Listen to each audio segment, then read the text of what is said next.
Mr. Stevens, question number 4.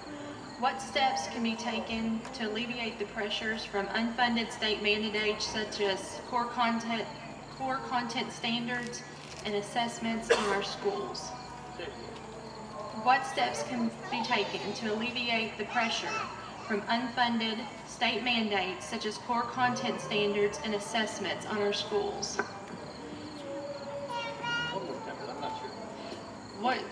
Let me rephrase this.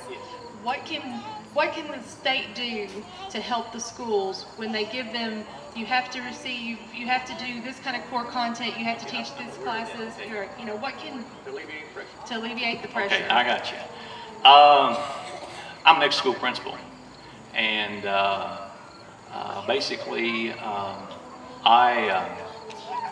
I think it comes from the superintendent. I think it comes from the building principals, and I didn't put pressure on my people, and I don't believe in it. I think you ought to let kids be kids. I think you ought to teach kids, and if you're doing what you should be doing, you don't have to worry about core content, and you don't have to worry about how well you do on core content and how well you do on the other things. It'll fall right in place, and you'll have good test scores. I think the main thing is just to teach kids.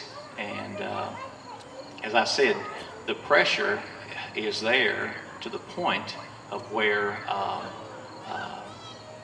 schools are getting to the point where they're not fun anymore. And I think you definitely have to, it's up to us. Education is so important, and we need to educate our students. But along the lines, we have to remember that these kids are kids. They're not young adults, they're children. They need to be treated as children. Even high school kids need to have a good time, because there's plenty of time in the future for the real world. So I think basically just relax and teach school. Thank you. Ms. King? Did you repeat that for me? Yes. What steps can be taken to alleviate the pressures from unfunded state mandates such as core content standards and assessments on our schools? Well, our local school systems, I represent four school systems within the 55th district. That's Anderson County, Bergen, Mercer County, and Spencer County, and I have a great working relationship with those school boards and the teachers in the classroom, and they are doing an incredible job with the mandates that they have before them. Something such as incorporating 30 minutes of physical activity into the day. I've been a resource and trying to help them incorporate that into the other components that they have to do, and my background in health and wellness has also been a resource for them as well. I'm trying to help them with the practical areas that I'm familiar with and my areas of expertise, and helping them hit all those mandates within the time period and the curriculums that they already have. As far as unfunded mandates, I just want to also mention that we, by executive order through the governor just this summer, have been asked, well, we will be mandated and doing health exchanges, and I just want to let everybody know that the federal government will be fully funding that for 3 years, and then into perpetuity, Kentucky is going to be responsible for that. So it's along these same lines and involves a vast amount of money. Mr. Stevens? Yeah, in 2009, I served on the Senate Bill House Committee, which was a committee that took a look at the testing procedure that we were using, and I helped to scrap the CATS test, as it was called, and develop the new format. My own personal thing that I was involved in was doing away with writing portfolios. And nothing wrong with writing. I think we certainly have to teach writing, but it was almost to the point to where a lot of the finished work was not the finished work of the student, but of someone else. Again, I think we put too much pressure on children. I think we need to put less pressure on in half school. Ms. King? Mr. Stevens, at this time you may begin your closing statement.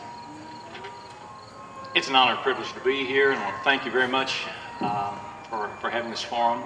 I was your state representative in 2009 and 2010. During that time, we had expansion for Hitachi and Corning. I helped bring money to City of Harrodsburg for infrastructure programs, also to the City of Bergen. Brought money, helped bring money for road funds, got along well and worked well with Judge Trishler, Judge Dedman, Fiscal Court. Mayor Campbell and the City Commission.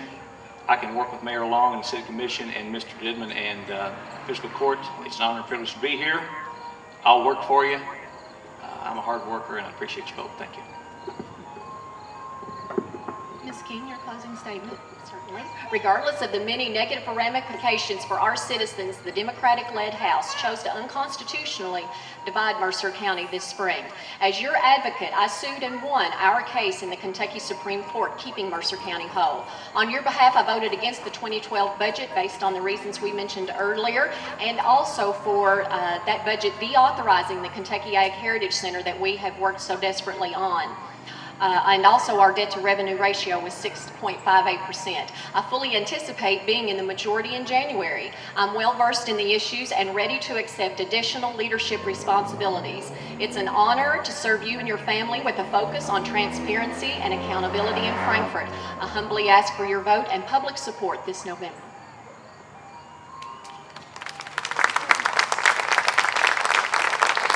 That concludes our evening. Thank you for joining us tonight. We would like to thank the Mercer Chamber of Commerce for allowing us to host this forum during Pioneer Days. We want to remind everyone of the importance of voting at the next election on Tuesday, November 6th, and being involved in your community as a whole. If you have not registered to vote, you have until October 9th to do so at the County Clerk's office. CAP currently has a survey in the Harrodsburg Herald this week that explains some of their projects, and they're asking the opinion of the people in the community. So pick up a copy of the Harrodsburg Herald. It's also available on the website at harrodsburgherald.com. It's also available at the Mercer County Extension Office, the YMCA, and the Diamond Point Welcome Center. CAP wants to know how you feel about the community, where you want the community to go. So please take a few minutes to fill out an application. You can drop it off at any of the places named.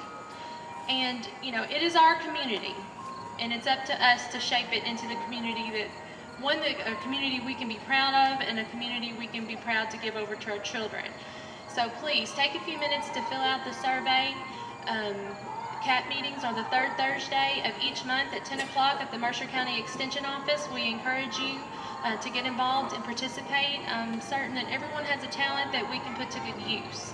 So thank you again, and I hope you enjoyed the evening.